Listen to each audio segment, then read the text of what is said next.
안녕하십니까. 신인균의 국방TV 1일 안보 브리핑입니다. 오늘도 역시 우리 대한민국을 둘러싼 그리고 전 세계 아주 중요한 안보 이슈들 간추려서 브리핑 해드리겠습니다. 첫 번째 소식인데 정말 우울하고 기분 나쁜 또 이런 일이 있어서는 안 되는 부끄러운 소식입니다. 한국의 한 업체가 미국에서 수출 통제물자로 분류되는 고성능 부품을 한국군 납품용으로 속이고 구매해서 이를 중국으로 빼돌려 기소됐다는 소식입니다. 한국의 경기도 성남시에 본사를 두고 있는 통신장비 전문 업체가 지난 2013년 5월 미국에서 수출 통제물자로 분류된 전파 증폭기를 구매해서 중국으로 빼돌렸다가 적발돼 미 법원에 기소됐다고 미 법무부가 현지 시각 8일 공개했습니다. 이 회사는 2013년 5월 지대공 미사일의 레이더 부품으로 사용될 수 있는 고성능 전파 증폭기를 미국에서 구매하면서 최종 사용자를 한국의 모 기관이라고 거짓 서류를 꾸며 미 당국에 신고했습니다.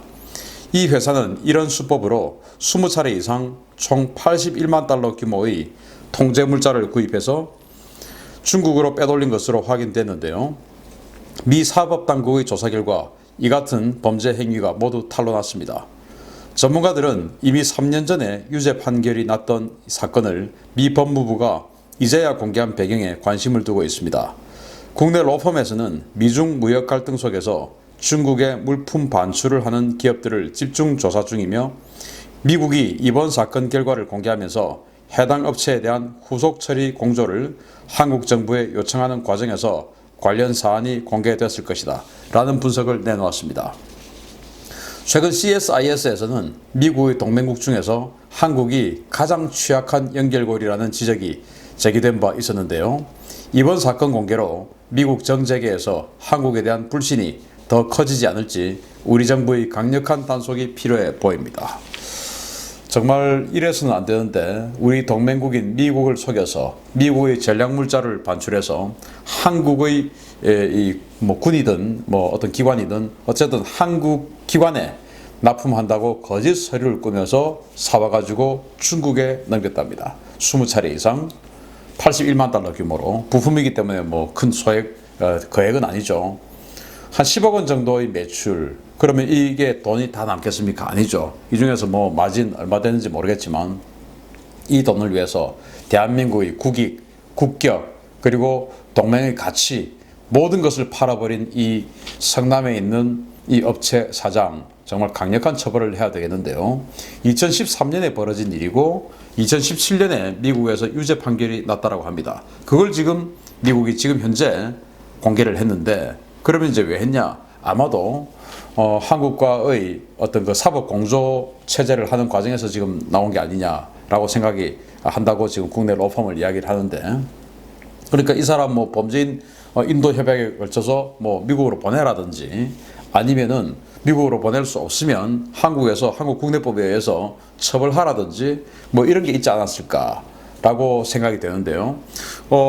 전략물자 반출 금지법이라고 미국에는 있죠. 근데 그걸 이제 위반을 한 것이고 한국 입장에서는 공문서를 위조한 것이고 이제 이런 여러 가지 지금 위반을 한 것인데 하여튼 처벌해라, 또는 미국으로 보내라, 또는 지금 미국에 잡혀 있는지 아닌지 모르겠지만 미국에 잡혀 있다면 이렇게 해서 우리는 이 사람을 예를 들어서 몇 년 동안 감옥에 넣어놓을 거니까 찾지 마라 라는 최종 통보를 했던지 이런 것이 아닐까라고 생각되는데, 아무튼 아니 돈 얼마 벌자고 이렇게 동맹국을 속여서 가짜서를 꾸며서 중국에다가 지대공 미사일 만드는 부품을 사서 보냈다. 정말 참 부끄러운 일입니다. 그런데 이 공문서를 위조를 하려고 하면은 당연히 미국에서 우리 한국 정부로 연락이 올 텐데, 확인 연락이 오지 않겠습니까? 그냥 서류만 보고 오케이 하고도 전략물자를 반출했을 리는 없을 텐데, 그러면 이 한국 정부 이 기관 내에도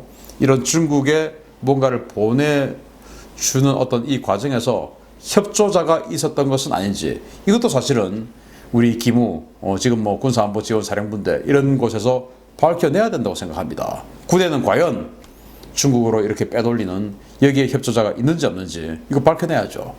또는 ADD나 또는 방산업체나 국내 대형 방산업체나 이런 곳에 과연 없는지 밝혀내야 됩니다. 그래서 두 번 다시 이런 일로 인해서 우리 대한민국이 동맹으로부터 의심을 받는 이런 일이 없었으면 좋겠다라는 생각이 들고요.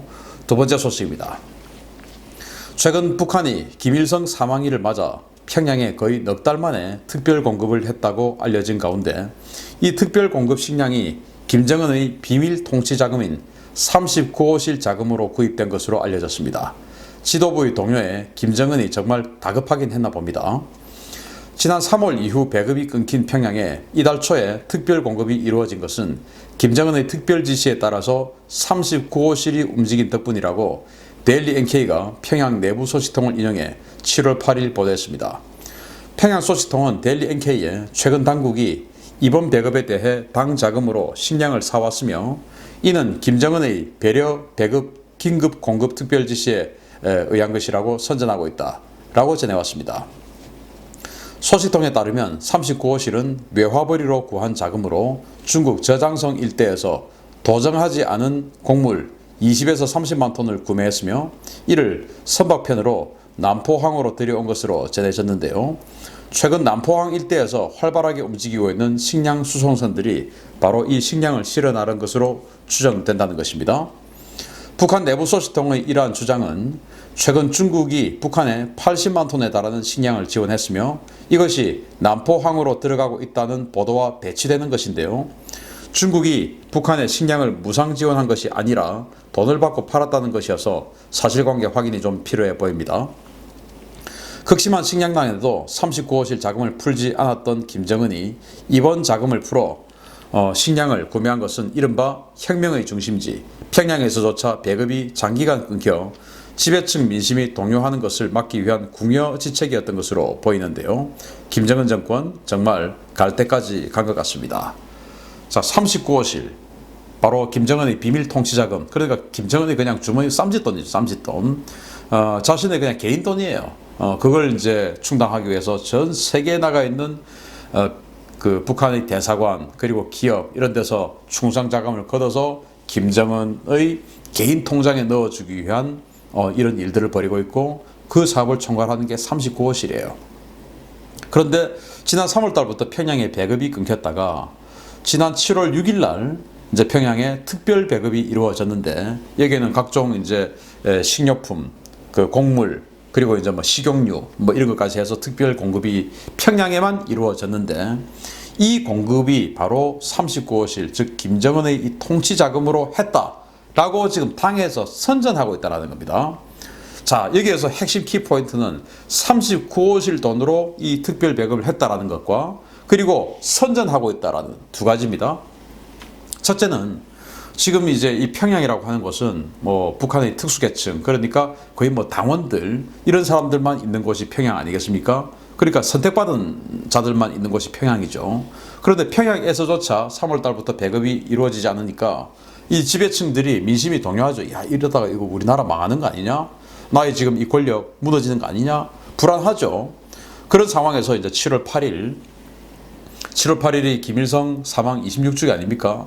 그를 즈음해서 7월 6일 날 배급을 이루어졌다 하는데 4월 15일 김일성 탄생이라도 제대로 뭐 그때 뭐 당과류 뭐 이런 거 말도 안 되는 거 이제 어린이들한테만 주고 이제 이렇게 했는데 그 김일성 그 사망일을 기념으로 이제 줬어요. 주는데 그렇게 준 거 이거 김정은 개인 돈으로 준 거야 라고 지금 당에서 선전하고 있다는 겁니다. 그러니까 그 말은 니들 지금 좀 어렵지. 그렇지만은 우리 최고사령관 동지께서 자기 개인 돈을 털어서 지금 이렇게 줄 정도로 저분은 우리를 사랑하시고 정말 막중한 어떤 책임감을 느끼고 있는 분이야. 우리가 그런 분한테 비난을 하고 불만을 가지고 해서는 안 되겠지 라는 그런 거 아니겠습니까? 감히 정말 자기 니들 같으면 니 개인 돈 내서 하겠냐. 그런데 저분은 하지 않느냐. 그러니까 불만 좀 가지지 마 라는 거 아니겠냐 라는 것이고 김정은 입장에서는 정말 이 아까운 자기 돈을 꺼내서 이렇게 평양이라도 뭔가 일시적인 배급을 주지 않으면 이게 지금 큰일 나겠다 라는 그런 위기감 이게 아니겠냐라고 생각이 되고 그런데 이제 과연 또 이게 진실이냐 이런 걸 또 봐야 돼요. 중앙일보의 단독 보도에 따르면 작년에 중국이 북한에 100만 톤 그리고 올해 80만 톤 이렇게 해서 지난 5월부터 중국의 곡물 수송선이 이제 지원해 주는데 중국의 곡물 수송선이 남포항에 들어와서 계속 지금 그 곡물들 내리고 있다라고 중앙일보가 단독 보도를 했어요. 그러면은 또 여기는 또 39호실 비밀 자금으로 중국 저장성에서 이 항주 소주 이 지역이 바로 저장성 아닙니까? 이 지역에서 곡물을 30만 톤을 사왔는데 또 이제 도정 안 한 거, 그러니까 탈곡 안 한 거죠. 도정 안 한 걸 사왔으니까 더 싸죠. 그래서 어쨌든 이걸 사와서 가지고 왔는데 이게 중앙일보의 보도의 중국에서 무상 지원하고 있다라는 거하고 시기가 지금 겹쳐요. 그러면은 지금 남포에 지금 쏟아붓고 있는 것이 과연 김정은이 사온 거냐 아니면은 중국이 공짜로 준 거냐 이제 이거예요. 그러면은 다시 또 돌아가서 북한이 거짓말을 했을 가능성, 또 중국이 돈을 받고 팔았을 가능성 두 가지인데 중국이 무상 지원하는 것이 아니고 또는 전부를 무상 지원하는 것이 아니고 일부만 무상 지원하고 일부는 돈을 받고 팔았을 경우 첫 번째. 두 번째는 아예 무상 지원한 것을 이걸 북한 당국이 거짓말로 이거 39호실 자금으로 우리 최고 지도자께서 자기 개인 돈으로 지금 사온 거야 라고 거짓말을 했을 가능성 두 가지 중에 하나죠. 뭐 어느 것이든 간에 어쨌든 김정은이 지금 발등에 완전히 불이 떨어져서 이렇게라도 하지 한 번이라도 뭔가 생색을 내지 않으면 안 되는 그런 지경, 그리고 이게 내 돈으로 산 거야 내 개인 돈으로 라고 하지 않으면 자신의 위상이 그냥 크게 흔들릴 수밖에 없는 이런 분위기, 이런 상황이 지금 북한에 펼쳐지고 있는 것은 아니냐라고 생각이 되고, 그걸 당이 나서서 선전해야만 하는 분위기, 이거 정말 북한 지금 현재 위태롭다라는 그런 분석을 할 수 있는 것입니다. 위태로운 거 분위기만 그렇게 가지 말고 실제로 그냥 확 넘어지기를 기대합니다. 세 번째 소식입니다. 최근 국경 지역에서의 긴장 완화에 합의했다고 밝혔던 중국과 인도가 뒤로는 병력과 장비를 증강하며 세를 과시하고 있는 모양새입니다. 6월 30일 고위급 군사회담에서 국경 지역에서의 병력 철수와 긴장 완화를 합의했던 중국과 인도가 다시 으르렁대고 있습니다. 중국의 뒤통수에 인도가 기계화 부대를 전진 배치하며 응수했다는 소식입니다. 중국 관영 CCTV는 7월 6일 인도가 가란 계곡 실질 통제선 일대에서 텐트와 임시 교량을 설치해 합의를 위반했다며 인도 당국을 맹비난하는 보도를 내보냈습니다. CCTV는 이 보도에서 인도가 대국 노름을 하면 국제 정세가 악화될 것이다 라며 미국과 중국 두 대국이 갈등을 빚는 상황을 기회로 보고 1960년대처럼 전진하려는 것은 오판이며 이는 양측의 충돌을 불러올 것이라고 경고했습니다.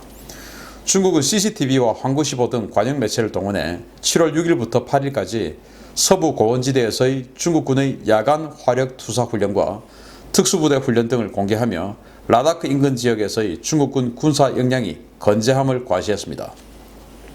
인도도 정부 브리핑과 언론 발표를 통해 중국 측 주장을 받아쳤습니다. 인도 NDTV는 위성 사진을 공개하며 실질 통제선을 400m나 넘어와 불법 시설물을 만든 것은 중국이다 라며 중국이 통제선 안쪽의 인도 영역에 차량을 들이밀어 도발하고 있다 라며 중국 측을 비난했습니다.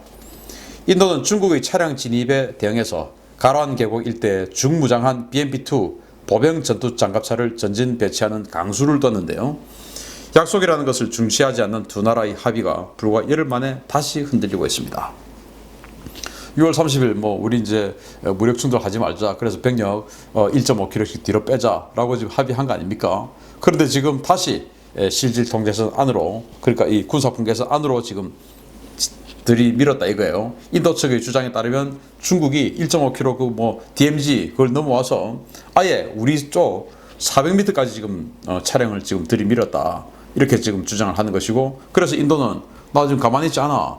니들 차량 자꾸 들어오면 그거 다 부숴버릴 거야. 해가지고 BMP-2 장갑차를 거기다가 지금 가란 계곡 안으로 지금 밀어 넣었어요. 원래는 다 빼기로 했는데. 자, 그런데 여기에서 저는 중국 CCTV 관영이죠. 관영 CCTV의 이 멘트가 정말 가관입니다. 어떻게 멘트했냐? 인도가 대국 노름을 하면 국제정세가 악화될 것이다. 미국과 중국 두 대국이 갈등을 빚은 상황을 기회로 보고 60년대처럼 전진하려 한다면 오판이다 이렇게 했는데, 미국과 중국 두 대국이 지금 갈등을 빚고 있다. 그런데 인도 니들이 어디 지금 대국 노름이야? 은근히 지금 미국하고 같은 급이라고 지금 이야기를 하는 것이죠. 그래서 미국하고 중국 이렇게 지금 어른들 지금 싸우고 있는데 어디 지금 애가 지금 감히 지금 들이밀고 있어, 까불고 있어. 제가 이거 아니겠습니까?